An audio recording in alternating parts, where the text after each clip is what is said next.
What's more wholesome than taking a trip to the zoo? You get to be up close and personal with some amazing animals that you pretty much never get to see in the wild. Sure, you could fire up the newest Deep Look episode. They just celebrated their 100th episode. Congratulations to them. I see you Deep Look fans. Thank you for checking us out. But now imagine seeing cool critters and other exotic animals in person. Clearly, zoos are a win for people. But when it comes to the animals, I'll never forget when I asked my grandpa to take me to the zoo and he says, "Why would I want to see animals locked up in cages?" And I thought to myself, dang, he might have just ruined my childhood. No, but seriously, in the long run, zoos might cause more harm than good. So today we're asking, should zoos exist? Humans have been capturing and displaying exotic animals for thousands of years. The earliest known collections date back to 3500 BCE in Egypt, where rulers kept hippos, elephants, baboons, and different species of large cats. Now, back then, that didn't mean that your average Egyptian could just go check out that awesomeness. These early zoos were just a way for kings to flex on other kings. Like, hey, I see you got those two lions over there, but check out this big hippo. Like, that's probably how it exactly happened. Modern zoos, where the public can come and watch animals exhibiting their natural behavior, didn't really become a thing until the early 1800s. The longest continuously operating zoo in the world is the Vienna Zoo, which has been going strong for more than 260 years. Now that is impressive. Today in the United States alone, over 180 million people visit zoos and aquariums every year.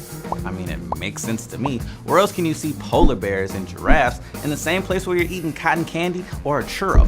Literally nowhere. There aren't churro stands in nature. They just don't exist. Because it's like I'm always eating churros in public spaces. So, like zoo, theme park, it doesn't matter. Find me fried dough and I'm in there. Zoos may be great entertainment, but their big goal is to educate the public about wildlife and what we can do to protect them. Zoo animals are sort of like the ambassadors for their counterparts in the wild. As the president of the animal welfare organization American Humane said, "People won't protect what they don't love, and they can't love what they don't know." Which is a boss quote. That's a really good quote. And there's some research to back that up. According to a study of 26 zoos published in Conservation Biology, zoo visitors increase their knowledge of different kinds of animals found throughout the world and learn specific actions to help protect those animals. Zoos also contribute to scientific research. Zoo is short for zoological park, and zoology is a scientific study of animal biology and behavior. And that's what zoos do. Over the last 20 years, zoos and aquariums have produced over 5,000 papers covering everything from disease transmission between animals and humans to the best ways to protect endangered species. In fact, zoos work really hard to save animals that are threatened in the wild. It's probably no surprise to you that modern life is putting a lot of pressure on habitats all over the world.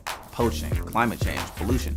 As all that stuff continues to ramp up, more and more species run the risk of becoming endangered or even extinct. Zoos can take at-risk animals, breed them in captivity, and then introduce them into the wild. This can save them from extinction by helping to restore their populations. Take the California condor. In 1982, there were only 22 of them living in the wild. Because of breeding programs at zoos in San Diego and in Los Angeles, there are now around 300 California condors flying free. We also have zoos to thank for still having bison, the black-footed ferret, the golden lion tamarin, and the red wolf. Still, zoos have their problems. To begin with, not all zoos are created equal. Some are clean and well-staffed, others aren't. There are some in the richest cities in the world, and there are some in conflict zones. What this means is not all zoos have the resources to properly care for their animals. And for many critics, no amount of education or research justifies keeping animals captive. That captivity can be really bad for both physical and psychological health. If you've ever visited a zoo, you may have noticed the way some animals, especially large cats, tend to pace back and forth inside their cages. According to scientists, this behavior represents an attempt to cope with boredom and small enclosures. One study found that chimpanzees in captivity were significantly more likely to show signs of compromised mental health. Things like hair plucking, self-biting, and self-hitting. And researchers have known for years that elephants suffer serious health problems and die much younger than they would in the wild, mostly due to a lack of exercise and high stress levels. And while zoos were crucial in helping save the California condor, success with other animal species is a big question mark. For example, most large carnivores like lions and tigers that are bred in captivity die when released into the wild. Turns out that they haven't developed the natural behaviors they need when they're out on their own and have to fend for themselves. So at the end of the day, when it comes to zoos, I'm kind of like, eh. But it's not about my opinions, it's about y'all's opinions. So get down in those comments and let us know what you think. And if you stuck around this long, I'm going to assume that you like animals. So you should check out our other episode on whether endangered species are worth saving from extinction. And for all you teachers out there, get your students talking about this video on our website, KQED Learn. Till next time, guys, I'm Mylz Besss. Peace out.